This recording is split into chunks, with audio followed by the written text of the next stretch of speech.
నీళ్ళైనా తాగండి, లేకపోతే నీరసించి పడిపోండి. Welcome to day 10. Let's discuss hydration. మంచినీళ్ళే కదా అని లైట్ తీసుకుంటున్నారు. భూమి మీద నీటి శాతం ఎక్కువ ఉన్నట్టు మన బాడీలో కూడా ఎక్కువ శాతం వాటర్ ఉంటుందండి. మీరు సరిగ్గా నీరు తాగకపోతే టైర్డ్గా అనిపిస్తుంది, స్కిన్ డల్ అవుతుంది, హెడేక్ కూడా వస్తుంది. ఎస్పెషల్లీ మన ఇండియాలో ఈ వేడికి లేకపోతే స్పైసీ ఫుడ్ తిన్న తర్వాత బాడీకి ఎక్కువగా వాటర్ అవసరం అవుతుంది.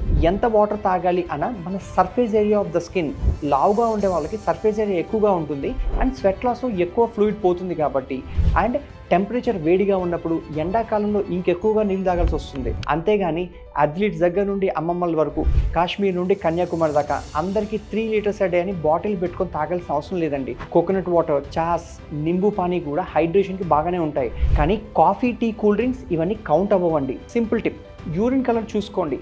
పేల్ ఎల్లో అంటే హైడ్రేషన్ బాగుందని. ప్లెయిన్ వాటర్ బోరింగ్ అనిపిస్తే మింట్, లెమన్, క్యూకుంబర్ వేసుకొని ఫ్లేవర్తో తాగండి.